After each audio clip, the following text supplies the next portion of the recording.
Assalamualaikum warahmatullahi wabarakatuh.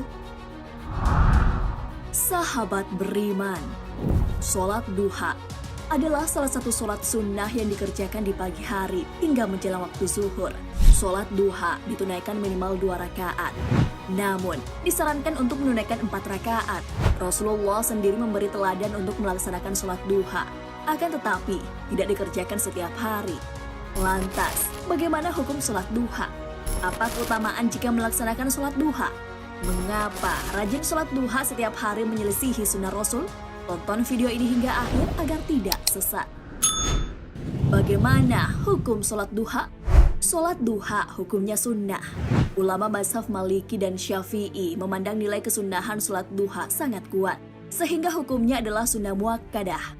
Dalam sebuah hadis, Rasulullah SAW mewasiatkan agar menunaikan sholat sunnah duha. Rasulullah SAW bersabda, "Kekasihku Rasulullah SAW telah berwasiat kepadaku tentang 3 perkara agar tidak aku tinggalkan hingga mati. Puasa 3 hari setiap bulan, sholat duha, dan tidur dalam keadaan sudah melakukan sholat witir." Hadis riwayat Bukhari dan Muslim. Sholat sunnah dilaksanakan minimal 2 rakaat. Namun, Rasulullah SAW saat melaksanakan sholat duha melakukannya sebanyak 4 rakaat bahkan lebih.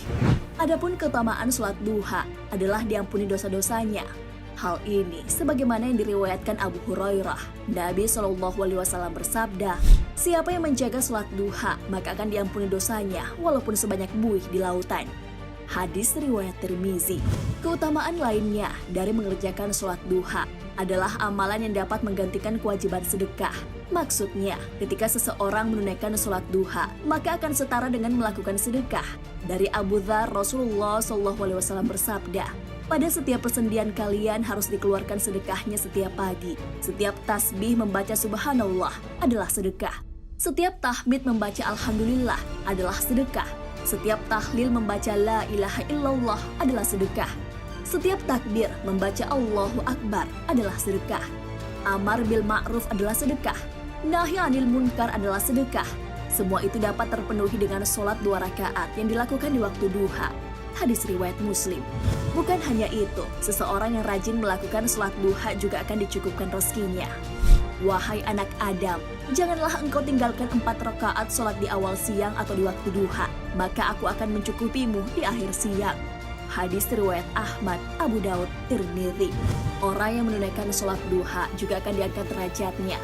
Ia seakan memperoleh harta ghanimah. Bahkan, sholat duha disebut sebagai penyempurna sholat fardu. Rasulullah SAW bersabda, "Sesungguhnya amalan yang pertama kali akan diperhitungkan dari manusia pada hari kiamat dari amalan-amalan mereka adalah sholat." Kemudian Allah Ta'ala mengatakan pada malaikatnya, "Dan dia lebih mengetahui segala sesuatu. Lihatlah kalian pada sholat hambaku, apakah sempurna ataukah memiliki kekurangan? Jika sholatnya sempurna, maka akan dicatat baginya pahala yang sempurna. Namun, jika sholatnya terdapat beberapa kekurangan, maka lihatlah kalian apakah hambaku memiliki amalan sholat sunnah? Jika ia memiliki sholat sunnah, maka sempurnakanlah pahala bagi hambaku, dikarenakan sholat sunnah yang ia lakukan." Kemudian amalan-amalan lainnya hampir sama seperti itu. Hadis riwayat Abu Daud. Begitu banyak keutamaan yang didapatkan orang yang mengerjakan sholat duha. Namun, yang perlu kita ketahui, sholat sunnah duha mempunyai ketentuan waktu pelaksanaannya.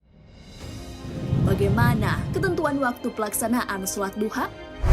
Kedudukan sholat duha sangat istimewa karena diwasiatkan Rasulullah SAW. Dalam melaksanakan sholat duha, umat Islam harus mengetahui ketentuan waktu pelaksanaannya.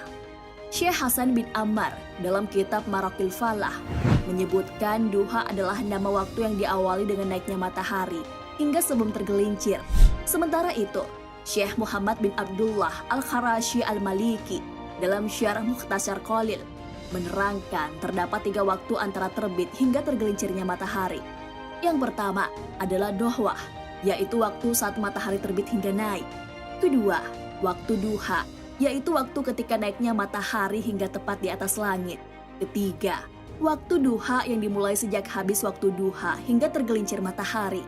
Waktu pelaksanaan sholat duha ini penting diketahui, sebab ada waktu-waktu tertentu pelaksanaan sholat dilarang. Pertama, setelah sholat subuh sampai matahari naik sekitar 1 anak panah. Kedua, ketika matahari tepat di atas kepada sampai masuknya waktu sholat duhur. Dan yang ketiga adalah waktu matahari berwarna kekuningan sampai terbenamnya matahari. Dari ketiga waktu tersebut, yang berkaitan dengan sholat duha adalah waktu pertama dan kedua. Diriwayatkan dari Uqabah bin Amir al-Juhani. 3 waktu yang Rasulullah melarang kami untuk sholat dan menguburkan orang mati. Ketika matahari terbit sampai naik sedikit.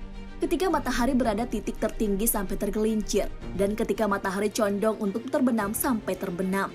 Hadis riwayat Muslim.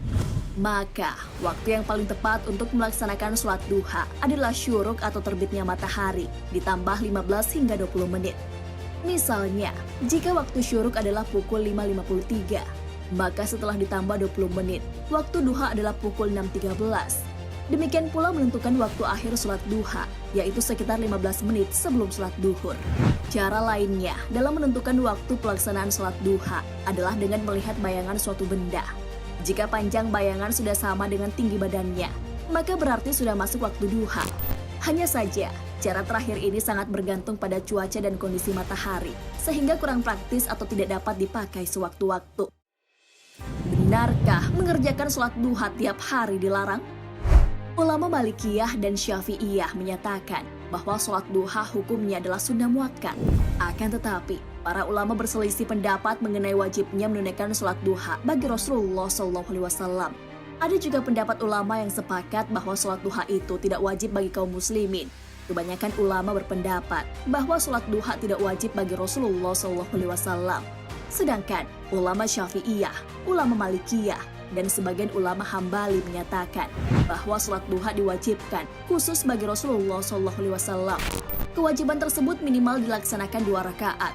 Perihal pelaksanaan sholat duha, ulama Hanafilah menyatakan bahwa tidak dianjurkan melakukan sholat duha secara rutin agar tidak sama dengan sholat wajib. Pendapat ini dilandasi oleh hadis dari Aisyah radhiyallahu anha. Diriwayatkan dari Abdullah bin Syakik, ia berkata, "Aku bertanya kepada Aisyah, apakah Nabi selalu melaksanakan sholat duha?" Aisyah menjawab, "Tidak, kecuali beliau baru tiba dari perjalanannya." Hadis riwayat Muslim. Berdasarkan hadis tersebut, maka bisa dipahami bahwa sholat sunnah duha memang dikerjakan oleh Rasulullah SAW dan para sahabat tidak rutin, karena dikhawatirkan menjadi beban dan dianggap wajib oleh umatnya. Akan tetapi, dalam hadis lain yang menyebutkan tentang keutamaan menunaikan sholat duha lebih pada sebagai motivasi. Siapa yang dapat melaksanakan sholat duha dengan kontinu, niscaya akan diampuni dosanya oleh Allah, sekalipun dosa itu layaknya sebanyak buih lautan. Hadis riwayat Tirmizi. Hadis yang menjelaskan tentang pentingnya menjaga ritme ibadah, walaupun sedikit tapi secara terus-menerus. Maka sholat duha setiap hari tidak dapat disalahkan. Rasulullah SAW bersabda, "Amal yang paling dicintai oleh Allah adalah yang amal yang didawamkan atau kontinu meskipun hanya sedikit." Hadis riwayat Muslim. Demikian, hadis tersebut menjelaskan tentang amal yang dilakukan secara terus-menerus, termasuk sholat duha. Bagi mereka yang mengupayakan menjaga sholat duha sebagai pendidikan diri agar selalu dekat kepada Allah Subhanahu wa Ta'ala, maka tidak patut dipermasalahkan jika dapat melakukannya istiqomah setiap hari. Sama halnya jika kita istiqomah sedekah setiap hari Jumat, atau ada yang setiap hari, ini pun tak bisa disalahkan. Apalagi, salah satu dari banyaknya keutamaan dari sholat duha ialah bisa menjadi pengganti sedekah. Apabila tidak mampu bersedekah secara materi, maka tentu tidak berat bagi kita melaksanakan sholat duha. Wallahu a'lam bishawab. Wassalamualaikum warahmatullahi wabarakatuh.